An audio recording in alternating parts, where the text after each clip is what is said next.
O tema de hoje, para o nosso estudo, é o capítulo 10, o 10º capítulo, da segunda parte, que vai falar sobre a ocupação, das ocupações e missões dos Espíritos. Esse é o início do capítulo, teremos 3, 6, 7 perguntas e as suas respectivas respostas.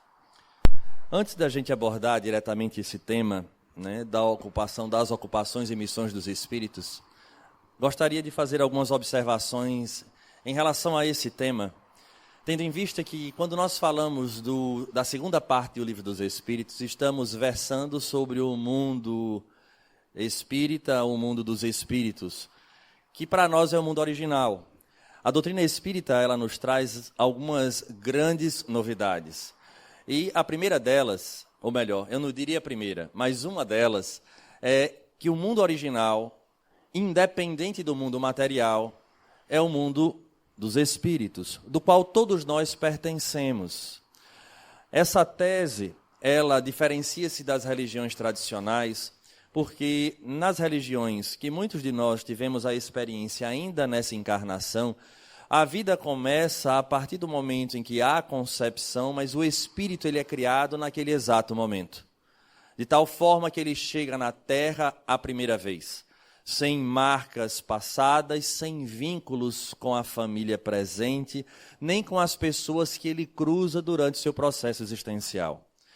A doutrina espírita, a seu turno, nos fala da perspectiva de um Deus soberanamente justo e bom, dessas leis que foram criadas, que são imutáveis, tanto quanto o próprio Deus, e o Espírito que nós somos, teve a primeira experiência de encarnar, de entrar na carne, sendo obviamente criado e saído da mão simples, saído da mão do Criador simples e ignorante, e tendo a necessidade de passar por estágios, etapas, onde nós vamos apreendendo conteúdos que estão relacionados à vivência dessa lei divina. Obviamente, de maneira lógica, passamos a compreender que nós não conseguimos, numa única existência, captar, desenvolver o potencial de virtudes que todos nós temos pelo fato de termos saído da mão do próprio Criador. Então, esta situação nos coloca de uma forma lógica o outro conceito, que além de encarnar, Allan Kardec agora nos traz o conceito de reencarnar. Porque se em uma única existência nós não atingimos a meta, ele próprio pergunta aos espíritos, ora, o que de fato então tem que ser feito para que se atinja? E os espíritos falam do voltar à carne. Então, de fato, quando nós retornamos, que é o nosso caso aqui, porque diante do que a doutrina nos traz como cenário, poucos, ou melhor, nenhum de nós aqui está na primeira reencarnação. Já temos uma história pregressa, bastante extensa, de tal forma que quando nós retornamos, trazemos conosco o nosso pecado original. Que, diferentemente do que as religiões tradicionais também traduzem, o pecado original seria aquela perspectiva que nós temos de que cada momento de reinício, que é esse que todos nós tivemos quando bradamos a nossa chegada numa maternidade ou algo parecido, nós trazemos conosco o nosso pretérito. Já vem na mala da nossa consciência, das nossas ações, tudo aquilo que já foi impresso, de tal maneira que iremos dar continuidade ao romance das nossas existências.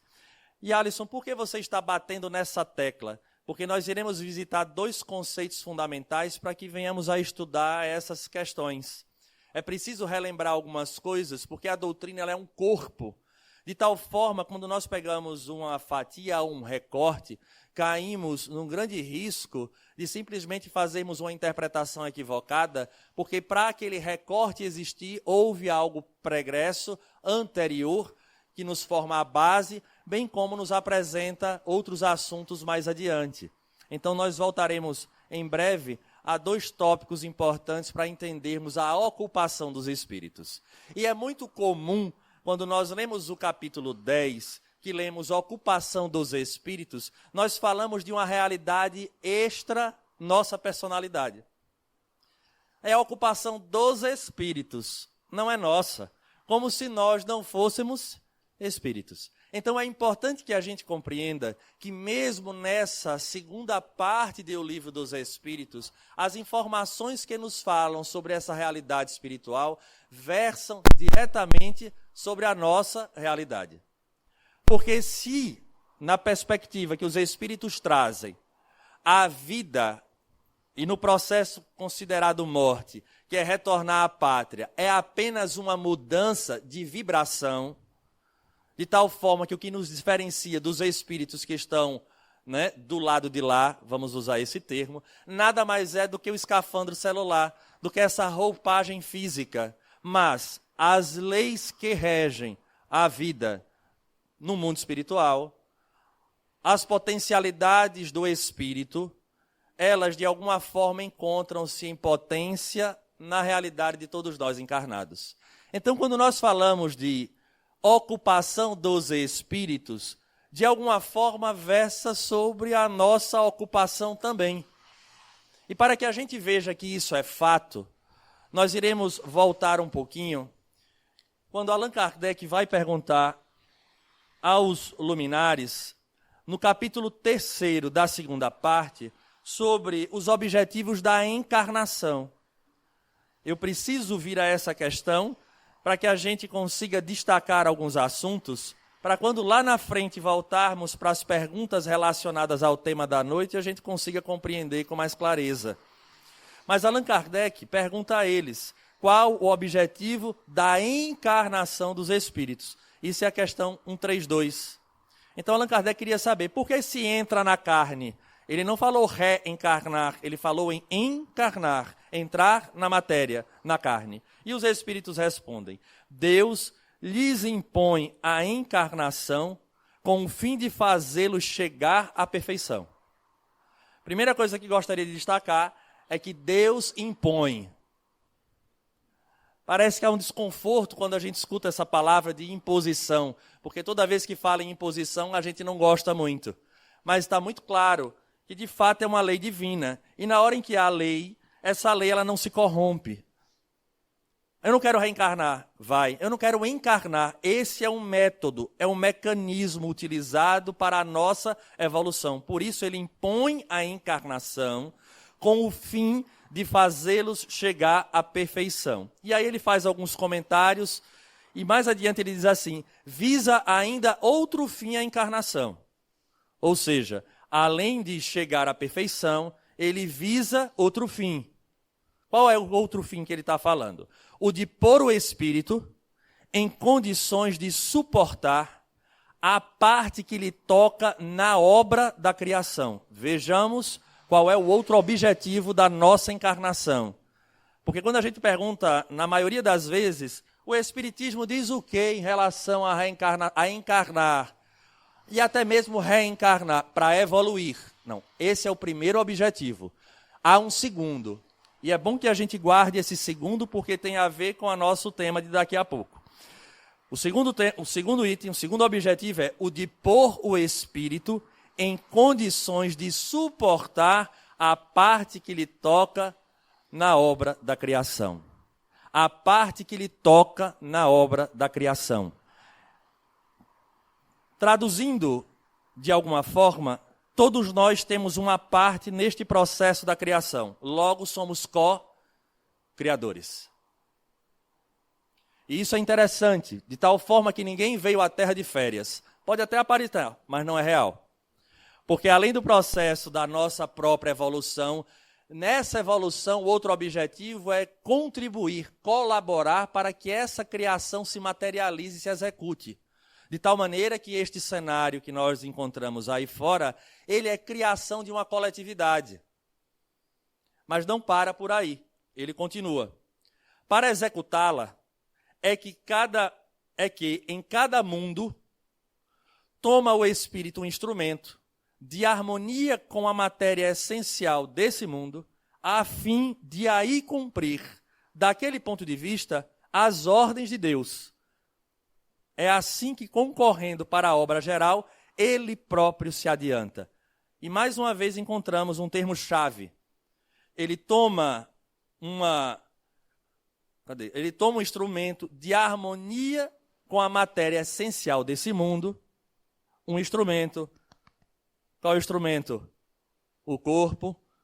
Para agora no mundo, daquele ponto de vista, né, cumprir as ordens de Deus. Então vejamos. Para vir à Terra, nós iremos ter, primeiro objetivo, o processo evolutivo. O segundo objetivo, colaborar nessa criação da obra divina. Temos uma missão. Para que isso aconteça, a gente toma um corpo que está relacionado à escola na qual nós estamos matriculados, que é a escola chamada Terra. A farda para essa escola é o corpo físico denso, como esse que nós estamos vestindo. E a partir daí, nós precisamos, de alguma forma, obedecer a essa ordem divina. Veja que interessante. Alisson, por que você acha interessante? Porque o Evangelho segundo o Espiritismo vai classificar o nosso planeta como um planeta de provas e expiações. E a característica fundamental de um planeta de provas e expiações nada mais é do que a fuga da obediência ou a fuga às ordens divinas. Essa é a característica fundamental de um planeta de provas e expiações. Somos todos nós que viemos à Terra para ser colaborador neste processo, mas ao invés de seguirmos e cumprirmos a vontade divina, nós simplesmente optamos por seguir a nossa própria vontade. Então, compreendendo esse contexto, vamos agora para a ocupação dos espíritos, porque Allan Kardec conversava com eles e percebia, de certa forma, que essa realidade da Terra é de fato um rascunho do que acontece na espiritualidade e não o contrário. Isso é importante que a gente tenha essa consciência. A Terra e esse contexto que a gente vive de coletividade é um rascunho do que acontece no mundo espiritual.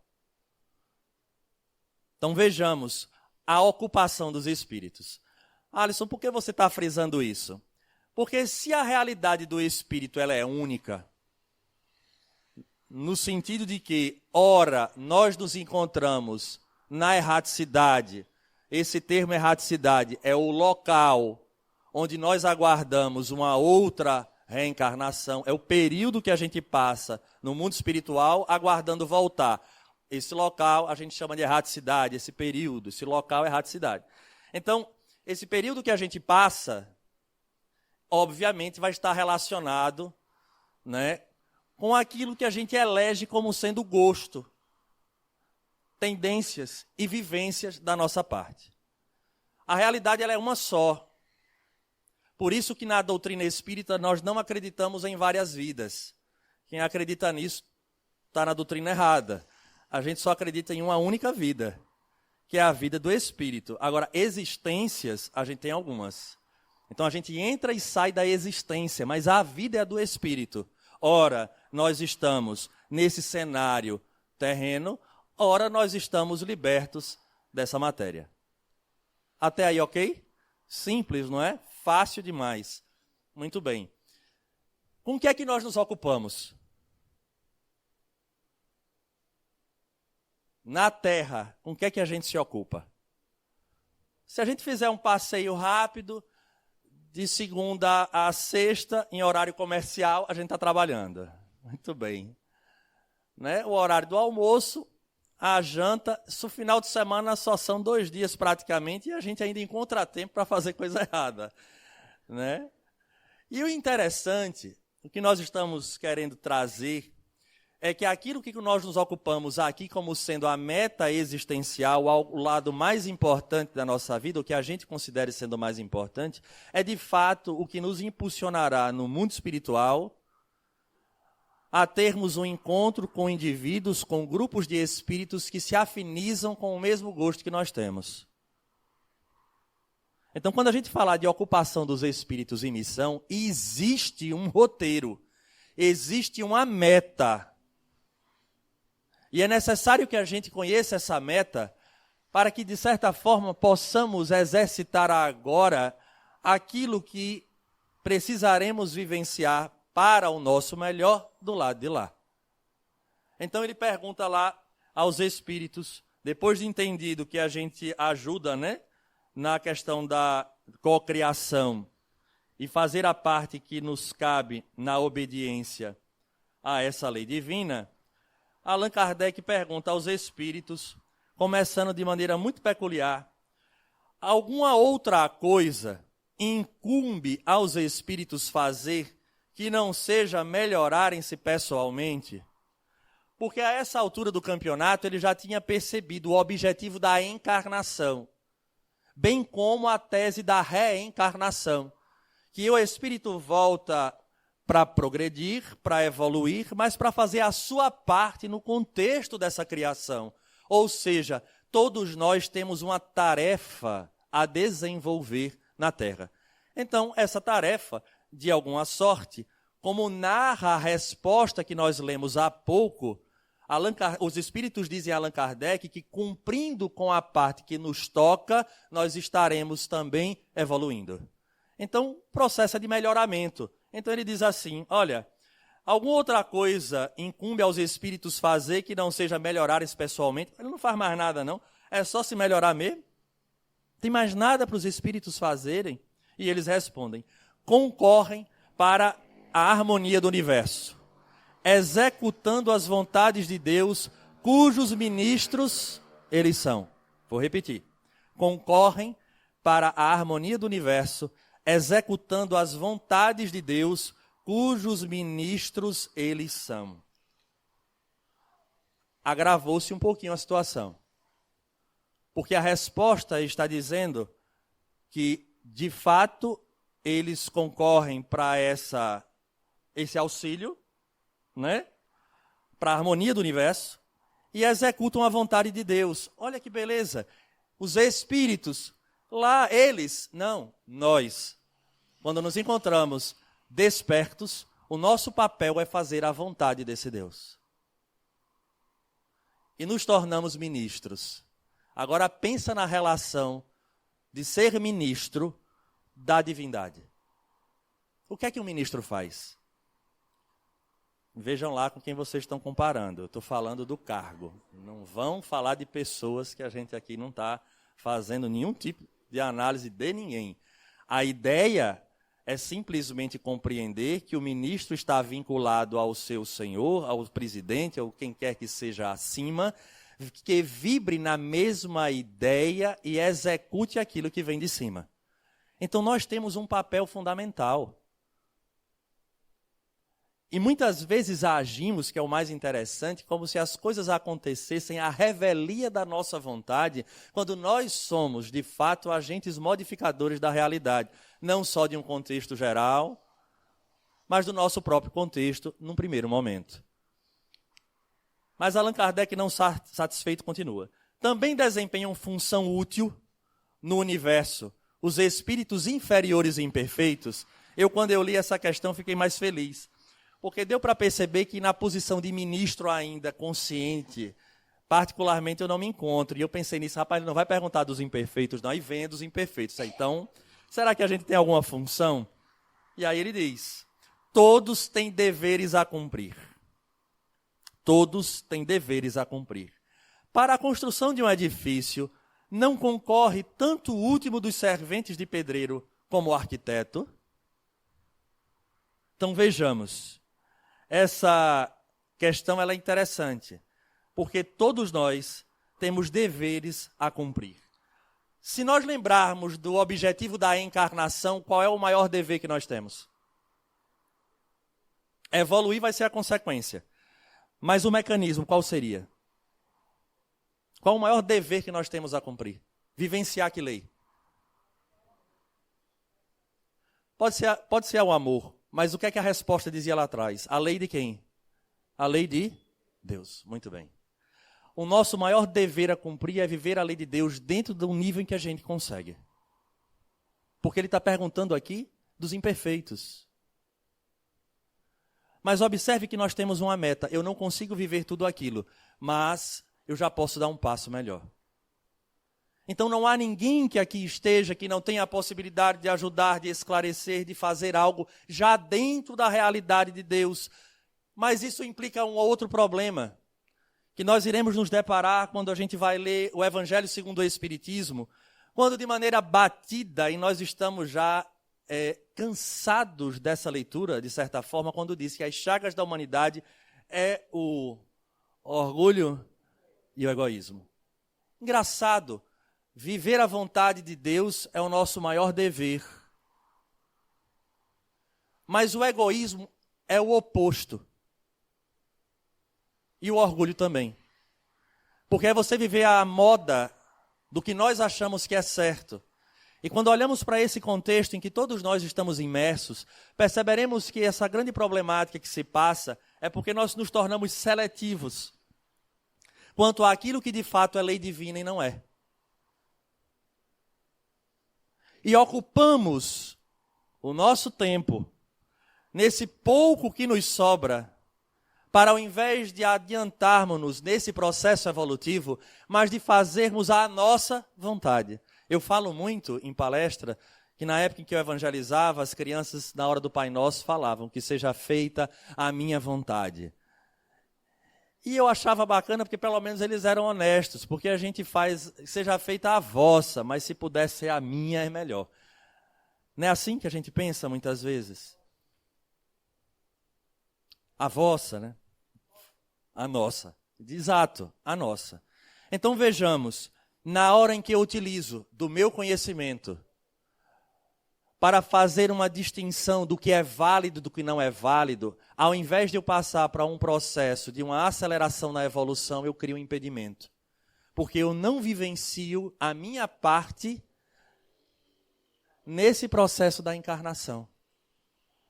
Eu deveria caminhar e eu travo essa caminhada, porque eu simplesmente optei por compreender que aquela lei moral, ela não me atinge, ou que praticamente ela está ultrapassada. Esse é o nosso desafio. Mas ele continua, ele não para por aí não, Kardec vai adiante. Tem atribuições especiais cada espírito? Cada espírito tem sua atribuição especial. Todos temos que habitar em toda parte e adquirir o conhecimento de todas as coisas, presidindo sucessivamente ao que se efetua em todos os pontos do universo. Então, na verdade, cada espírito, em sua condição de crescimento para Deus, ele tem um compromisso dentro desse quadro. Mas é algo muito, muito importante que a gente possa refletir. Porque nos passam questionamentos, sim. Quem de nós não passa? Vejamos. Por que, Alisson, você está dizendo isso? Quando eu olho para um espírito obsessor, todo mundo sabe o que é um espírito obsessor? É aquele que, no mundo espiritual, nos reconhece como um inimigo de outrora, ou alguém que lhe serve aos desejos materiais. Então eu posso ter feito mal a alguém no passado, e esse alguém agora no mundo espiritual não me perdoou pelo mal que eu fiz, e vem me cobrar pelo erro do ontem. Então isso serve como um processo obsessivo, ele quer se vingar do erro que eu cometi ontem. Mas há situações outras em que eu me coloco em determinados vícios, que esses espíritos comungam com o vício e me utilizam como ferramenta para viver novamente. Então eu sou uma pessoa que gosta muito de beber e de fumar. Haverá perto de mim espíritos que bebem e que fumam, utilizando-se do meu fluido, dessa minha experiência sensorial para continuarem no vício. Esses espíritos, por sua vez, a gente cabe uma pergunta. Esses espíritos, por um acaso, têm alguma função, a não ser perturbar?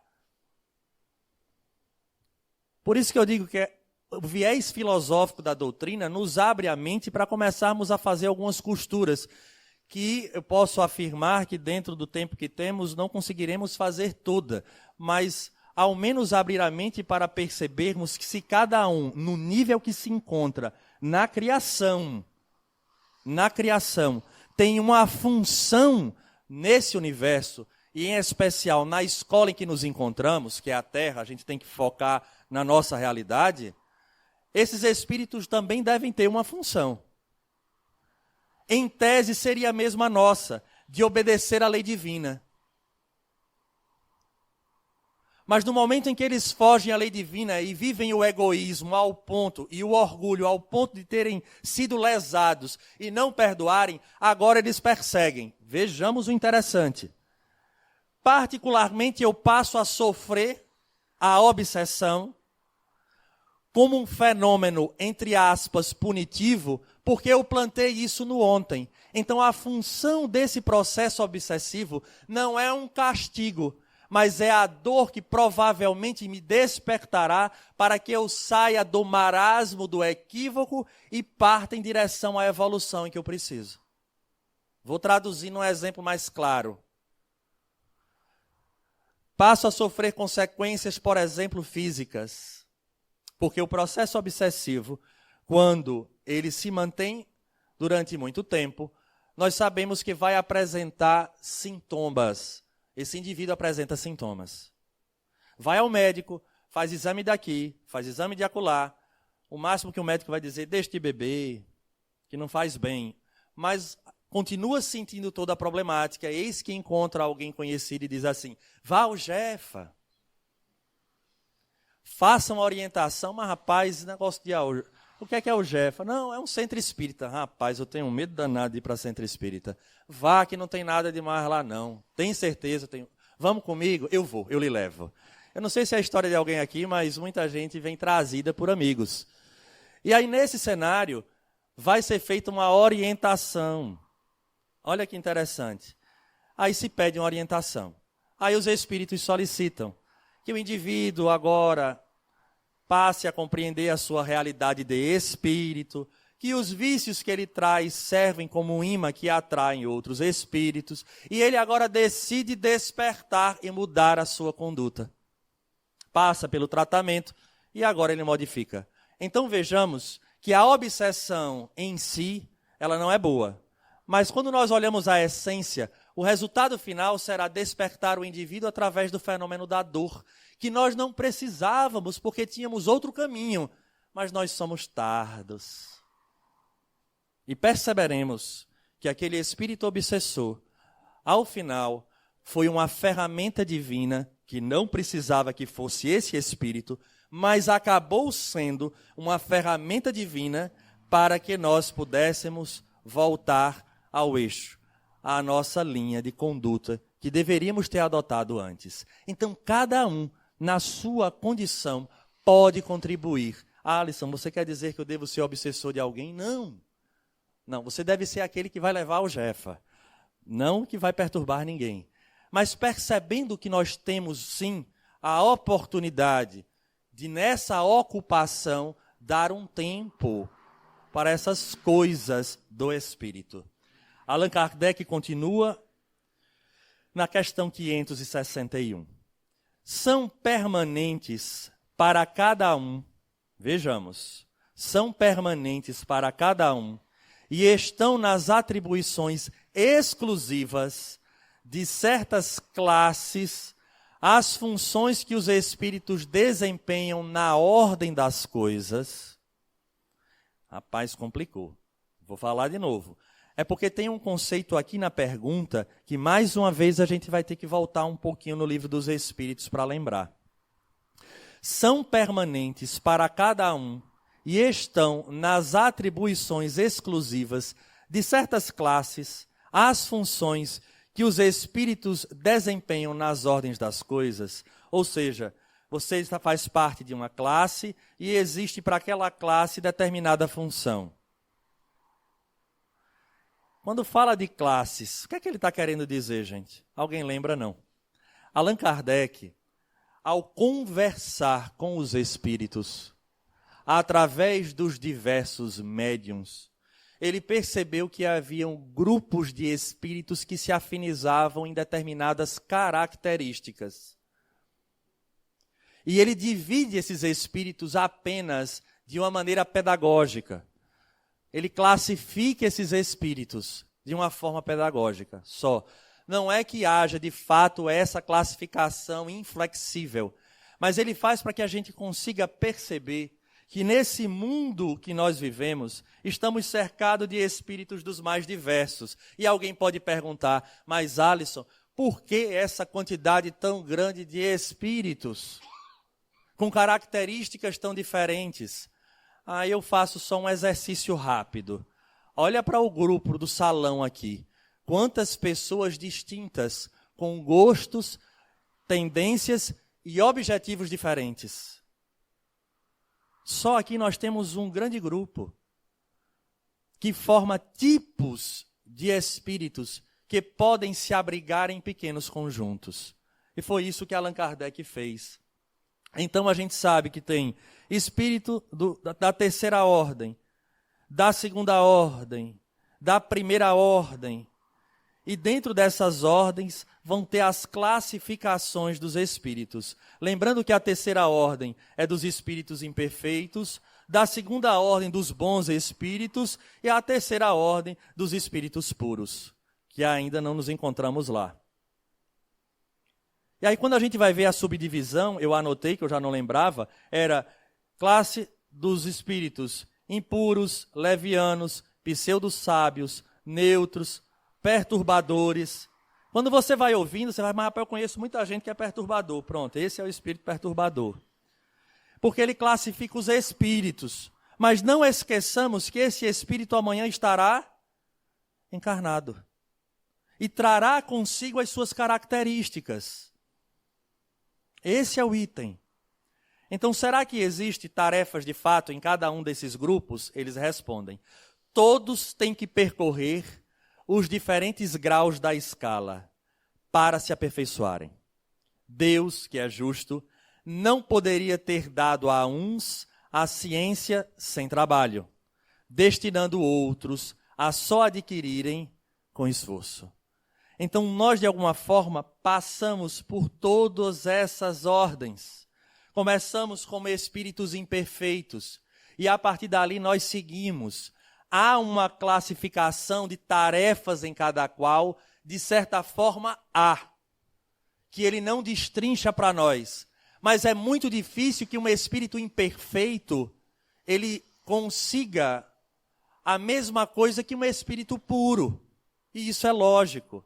E eu gostaria de trazer um exemplo para percebermos a tarefa de cada um desses nesse cenário que nós estamos vivendo. E eu estou falando desse cenário espírita agora. Os espíritos imperfeitos, dentro do grupo que a gente viu, existe uma classe dos perturbadores e dos batedores. Prestemos atenção. No grupo dos imperfeitos, existe uma classe de perturbadores e batedores. O nome está dizendo, batedores. O que é que eles gostam de fazer? Bater. Mas na gente, não. Pancada na porta, você ouve barulho dentro de casa, e etc, etc. Mas, rapaz, um espírito desse faz alguma coisa de útil nessa ordem. Aí o livro dos médiuns vai trazer de maneira muito clara. Vejamos a interação, como é importante a gente ter essa perspectiva, mesmo na realidade desses espíritos. Fala lá no livro dos médiuns que muitas vezes os nossos mentores, ou aqueles responsáveis pela nossa família, percebendo que nós precisamos despertar para alguns compromissos no campo da espiritualidade, se utiliza de espíritos imperfeitos, batedores, para começar a produzir determinados fenômenos dentro de casa. E como nós somos corajosos por natureza, quando a gente começa a ouvir alguma coisa, a gente fica tranquilo, não é? Em especial quando a gente está só final de semana, viaja todo mundo, você está sozinho, para ir à noite de madrugada no banheiro, você pensa duas vezes, né? Com medo que você encontre alguém, olha ali, aí, tá vendo? Um jovem ali da nossa evangelização já. Muito bem, é isso aí. Aí você pensa, vou encontrar com o espírito. Mas, na verdade, não tem hora para espírito. Você pode ter medo em qualquer horário. Oh, brincadeira. Tenha medo não, que o espírito é só realmente sem matéria. Nós sem matéria. Mas vejamos. É exatamente o que eles falam no livro dos médiuns. Essa condição faz com que essa dor... Por que é uma dor, Alisson? Porque nos tira da zona de conforto. O mentor normalmente sabe quais são nossas dores, nossos pontos fracos, a nossa fragilidade e aquilo que pode nos despertar. Então o livro dos médiuns fala, se utiliza de espíritos imperfeitos batedores para produzir o fenômeno dentro da casa e o indivíduo procurar agora a resposta para aquilo ali. E ele descobre frequentemente, que também está lá escrito, mas isso é outro capítulo para outra palestra, que esses fenômenos acontecem normalmente quando há um médium na família. Pode ser na vizinhança, calma. Olha que interessante. É só uma prova de que cada um de nós pode colaborar, contribuir na condição em que a gente se encontra. Sigamos, que Allan Kardec não para aí. E ele comenta, comentário de Kardec, é o que sucede entre os homens, onde ninguém chega ao supremo grau de perfeição numa arte qualquer, sem que tenha adquirido os conhecimentos necessários, praticando os rudimentos dessa arte. Nós não temos como subir na escala evolutiva se nós não praticamos, não exercitamos a convivência, o desenvolvimento das nossas asas, do intelecto e da moralidade. Por isso a gente vai e volta, vai e volta. Na questão 562 ele continua, já não tendo o que adquirir, os espíritos da ordem mais elevada, foi necessário voltar para aquela classificação, senão a gente não entendia. Então, já não tendo o que adquirir, os espíritos da ordem mais elevada se acham em repouso absoluto ou também lhe tocam ocupações? O sonho de todos nós, chegar no paraíso, passar o tempo inteiro de férias, acordar e não fazer nada. E à tarde desfazer o que nós fizemos de manhã. E à noite voltar a repousar do cansaço de não ter feito nada durante o dia. Se possível, cercado em conforto e que os nossos desejos sejam executados da melhor maneira. Isso é um paraíso. Há uma amiga nossa, já falei isso também em outros tempos, Batista, ela dizia, meu filho, no dia que você morrer, eu irei na frente, que ela é uma senhora, como se houvesse ticket marcado, né? Mas levando em consideração, meu filho, eu estarei numa nuvem lhe aguardando e nós iremos passear na mesma nuvem o tempo inteiro. Ela é batista, disse isso para mim com muito carinho e eu já fiquei feliz, que eu digo, se eu estiver no umbral, alguém vai me pegar para me passear numa nuvem.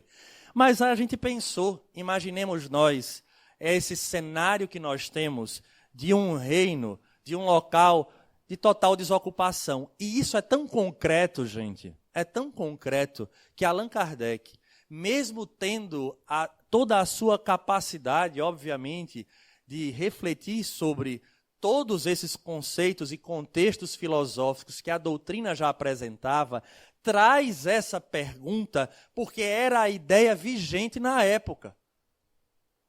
Como ainda vige na cabeça de muita gente. De que esse local do paraíso, que quando a gente chega no grau máximo, você não precisa mais fazer nada. Porque você vai repousar. E fazendo um paralelo, mais uma vez, da vida do espírito com a nossa vida de espírito encarnado, pega uma gripe e passa 15 dias em casa, sem fazer nada. Sem internet, sem televisão. E aí você começa a passar mal, porque você não aguenta não fazer nada. Ou então faz uma cirurgia e o profissional diz a você, olha, vai passar aí 7 dias. Aí no primeiro momento você diz, que beleza. Tô, folgado. Quando chega no quarto, você está se sentindo bem, no quarto dia. No quinto, você já está na agonia. No sexto, idem. No sétimo, você já está pedindo clemência, doido para ir lá e fazer coisa errada. Porque o fato de não fazer nada é uma tortura. Nós não conseguimos, quando estamos em estado saudável, emocional, psicologicamente, fisicamente, não conseguimos achar que a felicidade é viver no eterno marasmo. Raros são aqueles. Acontece, Alisson, de ter? Acontece. E Kardec fala, pergunte e os espíritos respondem. Mas vamos ver se esses espíritos puros, eles de fato estão descansando. Que quererias que fizessem na eternidade? A ociosidade eterna seria um eterno suplício. Tu imagina, na eternidade, não reencarna, não tem ninguém para discutir, não tem ninguém para aperrear, não tem nada para fazer, ninguém aguenta. É uma eternidade que ninguém aguenta. É uma punição, não é? Não tem aquela pessoa que você tem de vez em quando para aperrear. É bom, a gente acha ruim, mas faz uma falta às vezes. E a gente só sente a falta quando a pessoa sai de cena. Aí a gente, mas rapaz, até que eu gostava, né? Eu reclamava tanto, mas era bom. Não é assim? Nós não gostamos da solidão. Mas aí Kardec continua. De que natureza, então, são as suas ocupações? Esses espíritos puros, então, se ocupam de quê? Já que são puros, não tem mais para onde, né, seguir em tese. Aí eles dizem, receber diretamente as ordens de Deus. Transmiti-las ao universo inteiro e velar por que sejam cumpridas. A alegria deles é receber ordens diretas de Deus. Qual é a razão mesmo, o objetivo da encarnação? Obedecer a quê?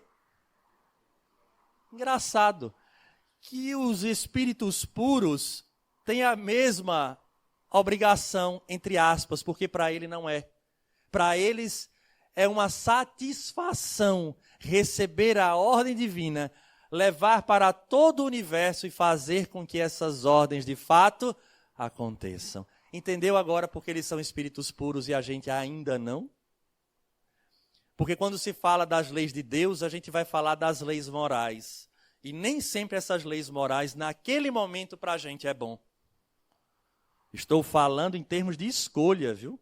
Eu não estou dizendo que a lei moral está errada, não. É porque nós não optamos por ela, porque preferimos o conforto moral em que nos encontramos. Daí nós elegemos, isso aqui é válido, isso aqui já não é tão válido assim. E assim a gente vai dizendo, ou então, veja, não é bem dessa forma, essa visão está muito radical. E assim nós estamos aqui no Jefa, em mais uma reencarnação. A diferença dos espíritos puros, que têm essa alegria em servir, em obedecer. Na 563, e ele diz, são incessantes as ocupações dos espíritos, são incessantes as ocupações dos espíritos, ou seja, não para, é incessante, está toda hora ocupado. Eu gosto que tem gente que pensa que vai descansar na espiritualidade. Uma pessoa uma vez me disse, eu fiquei angustiada quando eu descobri no espiritismo que quando eu morrer eu vou trabalhar. A pessoa disse para mim, eu não acredito, eu pensei que eu iria descansar, mas eu descobri que eu vou ter que trabalhar e muito mais.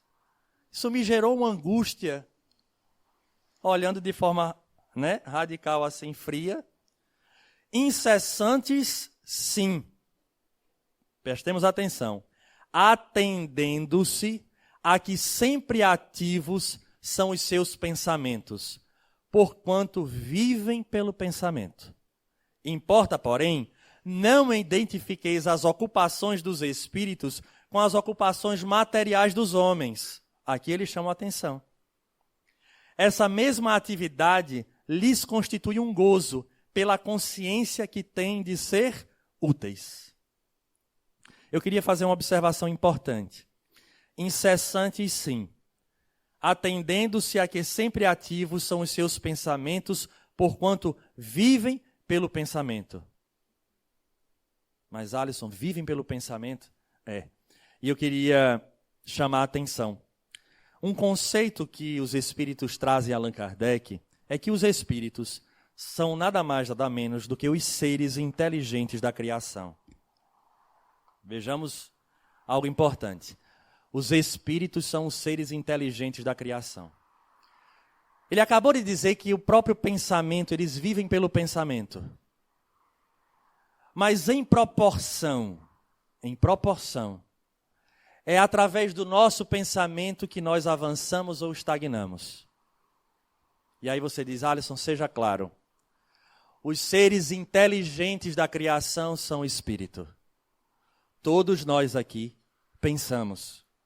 o nosso pensar em termos espirituais, quando eu penso, eu emito uma onda, e que no mundo espiritual essa energia ela se concretiza, de tal forma que há pessoas e espíritos que conseguem ler e ver a nossa realidade extramatéria. Do pensamento ele passa por um elemento transitório que une espírito a corpo, chamada de perispírito. E o corpo tem um mecanismo fisiológico que nós conhecemos, que é esse arcabouço cerebral e o seu sistema nervoso, que faz com que capte a vontade do ser pensante. Quem pensa? O espírito. Muito bem. Nós não conseguimos viver, eu estou falando agora viver no sentido de subsistência, de alimentar-se, de outros fenômenos fisiológicos que nós necessitamos. Nós não conseguimos viver de pensamento, mas é ele quem nos conduz. E nos colocará no mesmo patamar de um grupo de espíritos que vibram e vivem a mesma realidade do que pensamos. É por isso que a doença, quando se instala, ela não começa pelo corpo. Ela começa pelo pensamento, pelo espírito. Mas, Alisson, eu não pensei em ficar doente. De fato, ninguém fica aqui pensando em ficar doente. Mas a emanação do pensamento do ser eterno que somos, vejamos isso, cria uma onda vibratória que passa pelo elemento transitório de ligação, a ponte de ligação chamada perispírito, e atinge a matéria, desequilibrando o nosso sistema imunológico, abrindo brecha para a aquisição de doenças das mais diversas. Então a doença iniciou aqui, no pensamento. Como eles são espíritos já de alta envergadura, eles trabalham incessantemente, porque eles trabalham e vivem pelo pensamento. Nós só estamos criando a nossa realidade. Aí vem o tratamento, veja que interessante, aí vem para o Jefa, não que já tenha acontecido aqui, mas normalmente as pessoas vêm para o Jefa para fazer o tratamento com problema físico. Ou até de um acompanhamento, né, de uma obsessão, de uma determinada situação, aí classifica o passe como sendo mais importante. Não, o passe trata do efeito. O passe trata do efeito. Reequilibra perispírito e corpo, e a condição da... Tem que assistir palestra pública. Ai, Pai Celeste, só vou chegar no final para o passe, porque o importante é o passe. Aí a gente vai ver algumas obras do Espírito Manuel Filomeno de Miranda, do André Luiz, inclusive, falando que durante a reunião pública, cirurgias espirituais são feitas. Mas, Alisson, e a palestra? A palestra nos dará a condição de atingir o elemento causal, que foi o pensamento destoante, foi o pensamento doentio. Então, veja como é importante o fato do pensar, do que nós ocupamos a nossa mente, ocupamos o nosso tempo, enfim. Então, esses espíritos trabalham incessantemente, trabalham. E a gente já viu algo parecido. Quem vai para a Gênese de Moisés diz assim, ele mandou que a luz se fizesse e a luz se fez. A gente fica rindo e diz, mas é um absurdo um negócio desse, né? Ele simplesmente fez assim e a luz surgiu. Em termos de tempo, é óbvio que não foi milagre, vamos usar esse termo, não foi instantâneo. Mas foi através do pensamento mesmo. Foi a força do pensamento. E as informações dos espíritos é que quem construiu esse orbe, repito, o sistema solar, foi Jesus. Recebendo ordem direta de Deus, porque ele é espírito puro. Então ele realmente, faça-se a luz, e a luz foi feita. Mas, rapaz, então quer dizer que naquela ali de Moisés o negócio tem lógica? Tem. O conhecimento espírita nos dá a base para entendermos que a força do pensamento de um espírito crístico daquela envergadura produz ao ponto da gente ver essa beleza. Era a ocupação de espírito puro. E Kardec continua. Concebe-se isto com relação aos bons espíritos. Dá-se-á, entretanto, a mesma com os espíritos inferiores? Ou seja, os espíritos inferiores também, estão nessa? A estes cabem ocupações apropriadas à sua natureza. Confiais, porventura, ao obreiro manual e ao ignorante trabalhos que só o homem instruído pode executar? O Espírito pergunta a Allan Kardec. Cada um dentro da sua realidade, obra, executa aquilo que lhe tem condições. E aí Kardec, ainda agoniado, vai lá e pergunta, haverá espíritos que se conservem ociosos? Porque a mente dele era, de fato, inquieta. Quando a gente lê o Livro dos Espíritos, a gente percebe o quão inquieto era o pensamento de Kardec, porque na hora em que os espíritos respondem, ele filosofa em cima e vai em pontos cruciais. Então há pessoas ociosas, e ele via que há. E essas pessoas nada mais são do que espíritos encarnados. Então ele pergunta logo subsequente, haverá espíritos que se conservem ociosos, que em coisa alguma útil se ocupem? E os espíritos respondem, mas esse estado é temporário e dependendo do desenvolvimento de suas inteligências. Há certamente, como há homens que só para si mesmo vivem. Pesa-lhes, porém, essa ociosidade, e cedo ou tarde, o desejo de progredir lhes faz necessária a atividade, e felizes se sentirão por poderem tornarem-se úteis. Interessante. A gente percebe que sempre a finalidade é se tornar útil. E nós gostaríamos, para concluir as perguntas e respostas de hoje, é que nós pensemos que esses espíritos no qual Allan Kardec quer tirar a dúvida, ou ele tira essas dúvidas, versam diretamente sobre cada um de nós. Se essa realidade de ser útil está no patamar do entendimento desse espírito, a pergunta que gostaria de deixar para refletirmos é, dentro da nossa condição de conhecimento que temos da doutrina espírita e do Evangelho, qual já deveria ser o nosso papel na encarnação? Qual a nossa ocupação, de fato? Porque, infelizmente, muitas vezes utilizamos desse conhecimento para nos colocar em patamar diferente daqueles que nos cercam. Ou utilizar como durante muitos anos se utilizavam aqueles doutores da lei que conheciam a lei para subjugar. Só não esqueçamos que nós conseguimos fugir aos olhos de todos aqueles que nos assistem materialmente. Mas a lei divina, ela não se corrompe. E as consequências advêm. E a maior prova que essas consequências advêm é que ao invés de nós todos aqui já estarmos em patamares mais avançados, ainda nos encontramos nesse processo de reencarnação e olhando para o cenário das nossas vidas, percebemos situações que nos são dolorosas. Ainda.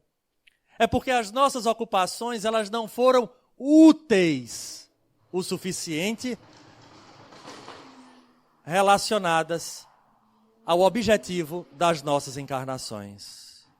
O tempo urge, a reencarnação é algo sagrado, porque não temos a nossa disposição a todo tempo. E segundo o próprio Evangelho, nós iremos prestar contas da nossa administração. Essa administração é dos recursos que nos foi oferecido e outros que foram conquistados no campo do intelecto. Estou falando do agora. Porque eu recebo aquilo que é ajustado na minha atual existência. o corpo certo, a família certa, a condição socioeconômica certa, mas dentro desse espaço, o meu livre-arbítrio me impulsiona.